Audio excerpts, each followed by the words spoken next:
Good day to you, my fellow Ghanaians. This is GH Report.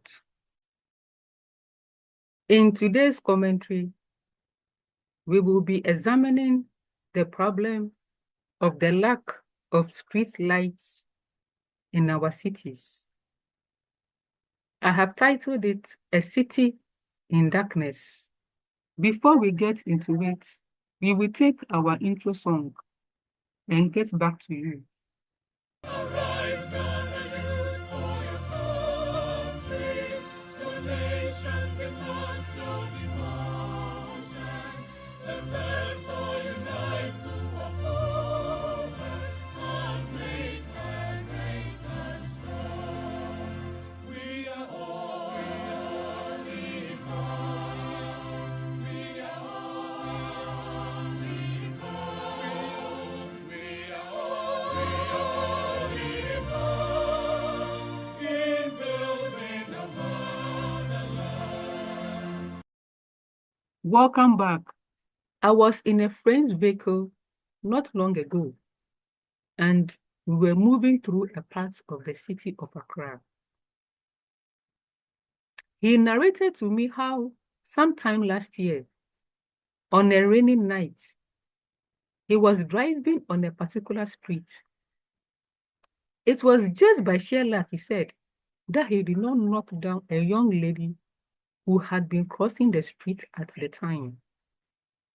The lady was clothed in black attire, he said, and with the pouring rain, she had not been very visible in his car's headlights. A split-second notice was what saved him from knocking her down with the vehicle. All this would have been avoided if our streets were lighted and were not so dark. Majority of the street lights lining the sides of our streets in Accra do not work. Most of the light poles are just standing there as white elephants, taking up space and not serving any purpose.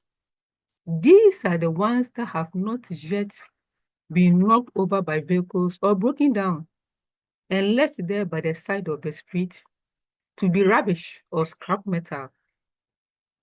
I shared my concerns over this with a neighbor who added his view that thieves were also to blame for the cause of the dysfunctional street lights. He cited a report that was made in the news of some young men who were caught in broad daylight, climbing some street lights and removing the light bulbs and light cables. My reply to what he said was that it is because our street lights hardly work, so no one thought it odd when they saw strangers climbing the light poles and were removing parts.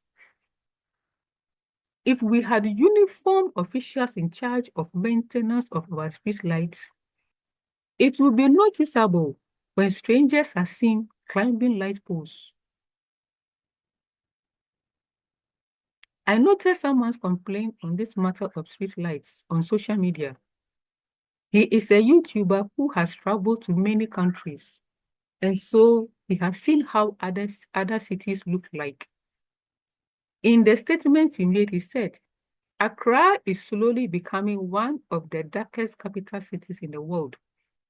Whose job is it to ensure that our street lights are on?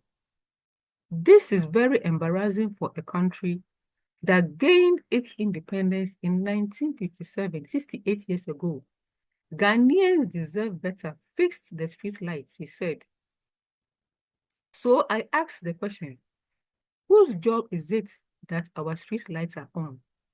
Which part of the government department is it to ensure that the street lights we have paid taxes to the government to install and fix are always in working condition?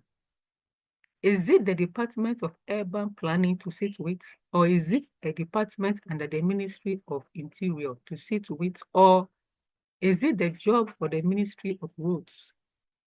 I asked some people about this, and I was told it was the District Assembly's responsibility. Okay, fine.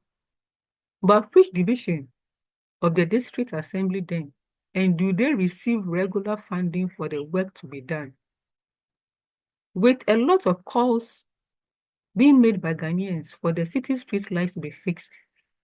The newly appointed Greater Accra Regional Minister, Madam Linda Ohinewa Akwele, in her first interaction with the staff of the Regional Coordinating Council, gave a promise to Ghanaians that within 50 days of her assuming office, she will see to it that at least 70% of Accra street lights that are not functioning will be replaced. The 50 days promise she gave has passed, and she has not fulfilled her promise. The issue itself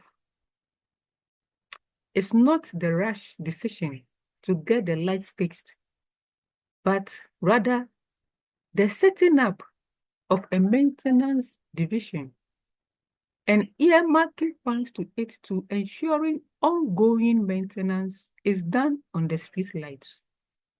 This is what is needed. This will be a more effective solution, or else it will be pointless to change street lights, and when the light bulbs die out, the streets return to darkness again.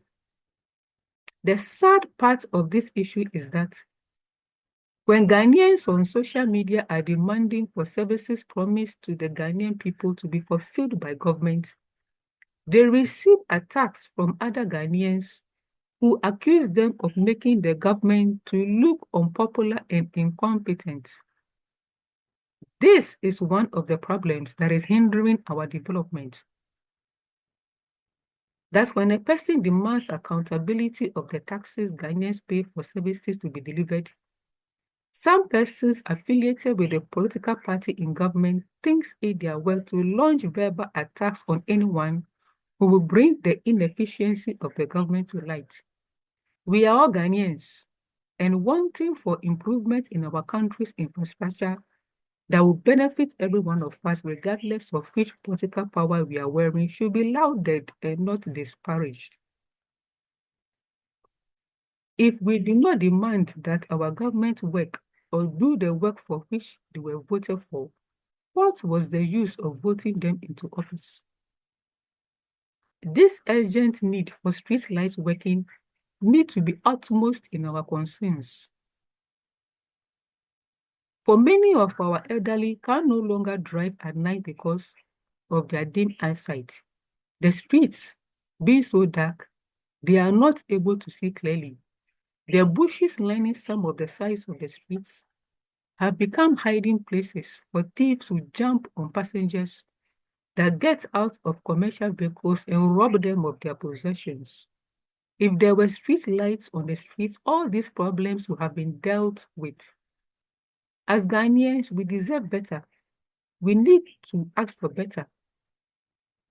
And we need to ensure that our governments do what they promised to do in service of the nation and in service